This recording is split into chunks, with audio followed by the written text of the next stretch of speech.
हाँ तो मेरे प्यारे बच्चों, आज हम करेंगे क्लास 10th के एक्सरसाइज 1.1 का क्वेश्चन नंबर 2। तो यहाँ पर हम देखें, हमारे पास क्वेश्चन नंबर 2 है, पूर्णांकों के निम्नलिखित युग्मों। निम्नलिखित युग्मों यानी कि ये पूर्णांकों के युग्म हैं, इनके एचसीएफ और एलसीएम ज्ञात कीजिए। तो सबसे पहले तो हमें इनके एचसीएफ और एलसीएम का मान ज्ञात करना है, तथा आधा क्वेश्चन यहाँ पर हो चुका, तथा इसकी जांच कीजिए कि दो संख्याओं का गुणनफल, यानी कि इन दो संख्याओं का गुणनफल बराबर इनके एचसीएफ और एलसीएम के बराबर है। यानी कि इन दोनों संख्याओं का गुणनफल और इनके एलसीएम और एचसीएफ का गुणनफल बराबर होना चाहिए, ये हमें जांच करना है।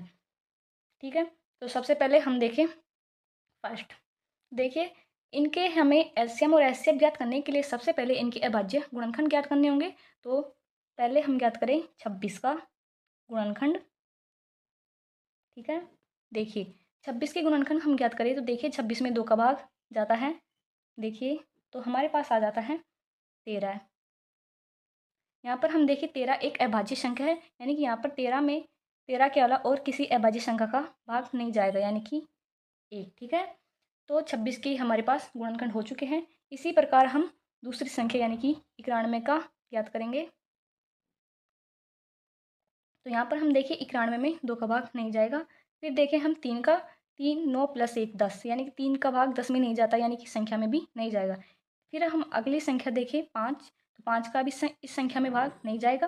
फिर अगली अभाज्य संख्या हमारे पास है 7, तो 7 का भाग हम 91 में देंगे। ठीक है, तो हमारे पास आता है 13। ठीक है, 13 एक अभाज्य संख्या है, यानी कि इसमें 1 में 13 का ही भाग जाएगा। तो अब हम लास्ट लिखते हैं 1। ठीक है, तो ये तो हो चुके हमारे पास इन संख्याओं के अभाज्य गुणनखंड, यानी कि इनको हम इस प्रकार लिख सकते हैं। 26 को हम लिख सकते हैं 2 × 13। ठीक है, देखिए 13 दूआ 26। इसी प्रकार हम देखें 91 को हम लिख सकते हैं 7 × 13। ठीक, ये तो हो गए इनके अभाज्य गुणनखंड। अब हम देखेंगे इनके एचसीएफ और एलसीएम। तो देखिए एचसीएफ हमारे पास क्या होता है, एचसीएफ हम देखें, दी गई संख्याओं में प्रत्येक उभयनिष्ठ अभाज्य गुणनखंड की सबसे छोटी घात वाला गुणनफल, यानी कि ये जो इनके गुणनखंड आए हैं इनमें जो कॉमन फैक्टर है, यानी कि इनमें और इनमें जो कॉमन आएगा उसकी सबसे छोटी घात वाला संख्या लिखेंगे। और इसी प्रकार और भी है तो उनके गुणनफल को हम एचसीएफ कहते हैं। तो देखिए कॉमन संख्या हम देखिए यहाँ पर 2 है, यहाँ पर नहीं है, यानी कि 2 कॉमन नहीं है। फिर हम देखें 7, 7 भी नीचे है बट ऊपर नहीं है। 13 इन दोनों में है, और इसकी 13 की घात 1 है, यहाँ पर इसकी घात भी 1 है, यानी कि सबसे छोटा घात वाला गुणनफल कौन सा आ जाएगा, 13। ठीक है, तो एचसीएफ हमारे पास आ जाता है 13। ठीक, इसी प्रकार हम देखें एलसीएम। तो एलसीएम हमारे पास क्या होता है, प्रत्येक अभाज्य गुणनखंड, यानी कि इनके प्रत्येक अभाज्य गुणनखंड, यानी कि 26 के अभाज्य गुणनखंड और 91 के अभाज्य गुणनखंड की सबसे बड़ी घात का गुणनफल, यानी कि प्रत्येक गुणनफल को लेना है और उसकी सबसे बड़ी घात लेना है और उनका गुणनफल करना है। देखिए 2 यहाँ पर है, यहाँ पर नहीं है, यानी कि 2 की घात सबसे बड़ी 1 आ जाएगी। ठीक, 13 यहाँ पर भी है और यहाँ पर भी है, इन दोनों की सबसे बड़ी घात कौन सी है, इसमें भी 1 है, इसमें भी 1 है, तो 13 है। ठीक है, इनका गुणनफल ज्ञात करना है। इसी प्रकार देखिए हम 7, क्योंकि प्रत्येक अभाज्य गुणनखंड को लेना है तो पहले इसके भी लेंगे और इसके भी लेंगे। 7 ऊपर नहीं है, नीचे है, एक ही बार है, तो ये 7। ठीक है, अब इनका हम गुणनफल देखें तो हमारे पास आता है, देखिए ये हमारे पास आ जाएगा 182। तो हमारे पास एचसीएफ आ गया 13 और एलसीएम आ गया 182। तो हम जांच करेंगे, अब क्या करना है जांच, ये हमारा आधा क्वेश्चन हो चुका है, अब आधा हम अब करेंगे। जांच में हमें ज्ञात करना है, जांच में हमें सिद्ध करना है कि इन दोनों संख्याओं के गुणनफल बराबर इनके एलसीएम और एचसीएफ के गुणनफल के बराबर है। दोनों संख्याओं का गुणनफल हमारे पास होगा 26 × 91, और इनका गुणनफल हमें बराबर लाना है इसके। देखिए इन दोनों को संख्याओं को हम गुणा करते हैं तो हमारे पास आंसर आता है 23 और 6 6। आप इनको गुणा करके देख लेना, यहाँ पर टाइम ज़्यादा लगेगा तो हम पहले से ही गुणा करके इनको लिखते हैं। तो इसी प्रकार हम 13 का 182 गुणा करेंगे, सेम यही संख्या हमारे पास आ जाएगी। ठीक है, ये हमें जांच करना था, तो जांच में हमने करके दिखा दिया। इनका गुणनफल ये आ गया, इनका गुणनफल ये आ गया। ठीक है, और ये दोनों बराबर है, तो ये हमारी जांच हो गई। ठीक, इसी प्रकार हम अगले क्वेश्चन को देखते हैं। यदि यहाँ पर हमारे पास आंसर अलग आता है, यदि दोनों संख्या बराबर नहीं आती है, तो हमारे एचसीएफ और एलसीएम में मिस्टेक हुई है। ठीक है, अब हम देखें हमारा दूसरा पॉइंट। तो दूसरे पॉइंट में हमारे पास है 510 और 92। तो सबसे पहले इनके एचसीएफ और एलसीएम ज्ञात करने के लिए हम देखेंगे इनके गुणनखंड। तो पहले इनके हम गुणनखंड करते हैं। 510 के गुणनखंड हमारे पास होंगे, देखिए 510 को हम 2 का भाग इसमें जाएगा। ठीक है, कितनी बार जाएगा? 2 दूनी 4, 5 और 5। ठीक है, अब हम देखिए इसमें 2 का भाग नहीं जाएगा। इसी प्रकार हम देखिए अब इसमें 3 का भाग जाएगा नहीं जाएगा। तो इन अंकों का योग आ रहा है 12। 12 में 3 का भाग जाते हैं, यानी कि संख्या में भी 3 का भाग जाएगा। देखिए ये 3 का भाग गया, 8 और 5 बार। ठीक है, अब देखिए 8 और 5 13। 13 में 3 का भाग नहीं जाता, यानी कि संख्या में भी नहीं जाएगा। तो अब इसके बाद में हम देखेंगे 5 का। तो 5 का इस संख्या में भाग जाएगा, ये आ गया हमारे पास 17। देखिए 17 एक अभाज्य संख्या है, यानी कि इसमें सम और एक के अलावा और किसी संख्या का भाग नहीं जाएगा। तो यहाँ पर लास्ट हमारे पास आ जाता है 17 का भाग 17 में देंगे एक बार। ठीक है, तो 510 के गुणनखंड आ चुके हैं। इसी प्रकार हम याद करेंगे 92 के गुणनखंड। ठीक है, तो 92 में हम देखें 2 का भाग दें, ये हमारे पास 46। फिर हम देखें इसमें 2 का भाग फिर से जाएगा। ठीक है, अब हम देखें 23। 23 एक ऐसी अभाज्य संख्या है इसमें, सॉरी 23 एक खुद एक अभाज्य संख्या है, यानी कि 23 में सिर्फ 23 का ही भाग जाएगा। ठीक है, तो ये हो गए हमारे पास इनके अभाज्य गुणनखंड। तो इनको सबसे पहले हम इस प्रकार लिखेंगे, 2 गुणा 3 गुणा 5 गुणा 17। और 92 को हम लिख सकते हैं 2 गुणा 2 गुणा 23, या फिर इसको हम लिख सकते हैं 2 की घात 2 गुणा 23। ठीक है, तो ये तो हमारे पास इनके अभाज्य गुणनखंड हो गए। अब हमें करना है इनका एलसीएम और एचसीएफ ज्ञात करना। तो एचसीएफ हमारे पास हो जाएगा, देखिए एचसीएफ होता है जो इनमें कॉमन है, जो संख्या कॉमन है उसकी छोटी घातों का गुणनफल। देखिए कॉमन इसमें 2, इसमें भी 2। सबसे छोटी घात यहाँ पर 2 है, यहाँ पर 1 है, तो सबसे छोटी घात है 1। ठीक है, फिर हम देखें यहाँ पर 3 है, यहाँ पर 3 नहीं है, 5 है, यहाँ पर 5 नहीं है, 17 है, यहाँ पर 17 नहीं है, 23 ऊपर 23 नहीं है। यानी कि इनके जो अभाज्य गुणनखंड है उनमें सिर्फ कॉमन संख्या है 2, जिसकी सबसे छोटी घात है 1। तो एचसीएफ हो गया 2। एलसीएम देखे हम,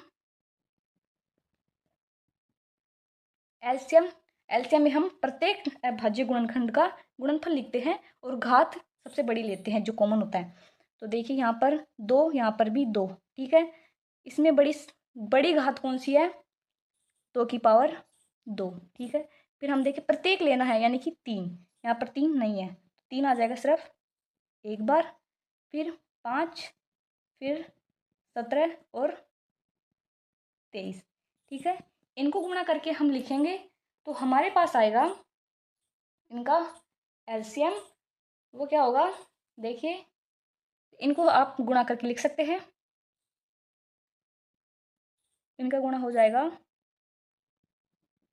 ये। ठीक है, तो ये तो हो गए इनके एलसीएम और एचसीएफ। अब हमें क्या करनी है? जांच। ठीक है, जांच के लिए हम इन दोनों संख्याओं का गुणनफल, दोनों संख्याओं का गुणनफल हो जाएगा 510 गुणा 92 बराबर क्या लाना है? इनके एचसीएफ और एलसीएम का गुणनफल 2 गुणा। ठीक है, तो ये तो हो गई हमारे पास जांच के लिए।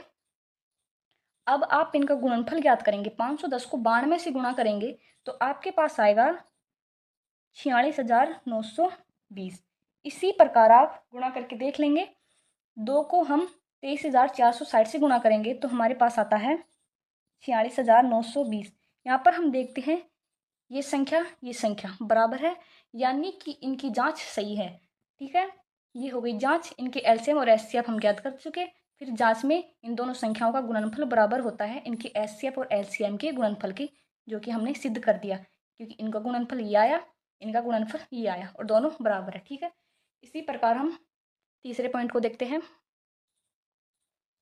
ठीक है, तो तीसरा पॉइंट हमारे पास है 336 और 54। पहले 336 के गुणनखंड याद करेंगे। 336, देखिए इसमें 2 का भाग जाएगा 148 बार। ठीक है, ये होगा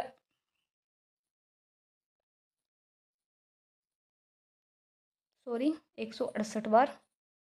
ठीक है, फिर हम देखें लास्ट अंक है 8, तो इसमें फिर से 2 का भाग जाएगा।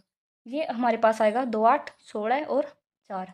फिर देखिए फिर से 2 का भाग जाएगा, यानी कि 2 चौक 8 और 2 42। फिर से 2 का भाग 21। ठीक है, अब हम देखें 21 एक अभाज्य संख्या है, यानी कि सॉरी अब हम देखें 21 में अब 2 का भाग नहीं जाएगा, यानी कि अब हम देंगे इसमें 3 का भाग। 3 7 21। 7 एक अभाज्य संख्या है, यानी कि 7 में सिर्फ 7 का भाग जाएगा। तो ये तो हो गए 336 के गुणनखंड। ठीक है, अब हम देखें 54 के। तो 54 के गुणनखंड हम याद करें। देखिए 2 का भाग इसमें जाएगा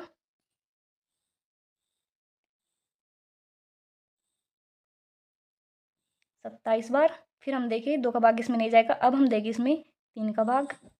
3 नाम 27, फिर से 3 का भाग जाएगा 3 बार। फिर 3 का भाग फिर से 3 में देंगे तो 1।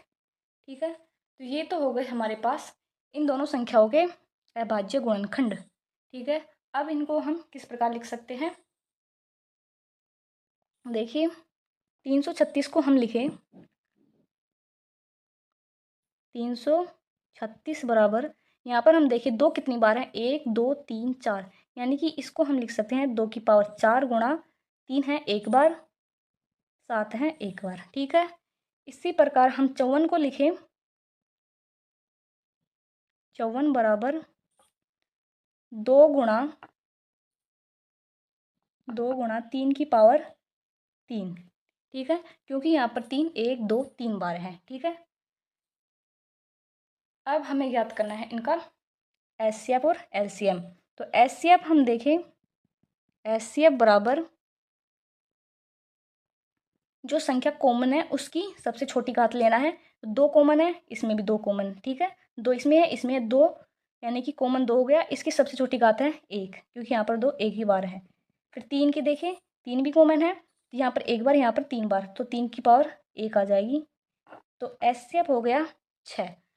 अब बात करें हम एलसीएम की। एलसीएम बराबर, एलसीएम हमारे पास आ जाएगा। देखिए जो हमें प्रत्येक अभाज्य गुणनखंड को गुणनफल के रूप में लिखना होता है और उन गुणनखंडों में उसकी सबसे बड़ी घात ली जाती है। तो यहाँ पर हम देखें 2, 2 की घात सबसे बड़ी है, यहाँ पर 1 है, यहाँ पर 4, यानी कि 2 की घात सबसे बड़ी है 4। फिर हम देखें 3 की घात 3, क्योंकि सबसे बड़ी घात लेनी है। फिर हम देखें 7, 7 एक ही बार है, 1 बार। ठीक है, तो इनका गुणनफल हमारे पास आता है 3024। ठीक है, ये हमारे पास एलसीएम और एचसीएफ आ गए। अब हमें क्या करनी है, इनकी जांच। जांच के लिए हम क्या करेंगे, देखिए जांच। जांच के लिए हम इन दोनों संख्याओं का गुणनफल याद करेंगे और उसको हमें बराबर दर्शाना है इनकी एलसीएफ और एचसीएफ के गुणनफल के। तो दोनों संख्याओं का गुणनफल हम देखें 336 गुणा 54, क्योंकि यही तो हमारे पास दोनों संख्याएं हैं। इनको हमें बराबर दर्शाना है इनके एचसीएफ के एलसीएम के गुणा के। तो एचसीएफ हमारे पास 6, एलसीएम है 3000 24, ठीक है। यहाँ पर आप गुणा करके देखेंगे, जब 336 को 54 से गुणा करेंगे तो आपके पास आंसर आएगा 18,144। इसी प्रकार 6 को 3024 से गुणा करेंगे तो सेम यही संख्या आएगी, ठीक है। तो ये हो गई हमारे पास जांच। तो सबसे पहले हम क्या करें, इन दोनों संख्याओं के अभाज्य गुणनखंड ज्ञात करते हैं, फिर इनके हम ज्ञात करते हैं एचसीएफ और एलसीएम। एचसीएफ और एलसीएम ज्ञात हो जाने के बाद हम जांच के लिए इन दोनों संख्याओं के गुणन को बराबर रखते हैं इनके एचसीएफ और एलसीएम के गुणा की, और इनका मान हमेशा क्या आता है, बराबर। यदि बराबर नहीं आ रहा तो क्वेश्चन में मिस्टेक हुई है कहीं ना कहीं, ठीक है। तो ये हो गया हमारा क्वेश्चन नंबर 2 पूरा। इसके बाद हम करेंगे क्वेश्चन नंबर 3 अगली वीडियो में। तब तक आप अच्छे से पढ़िए।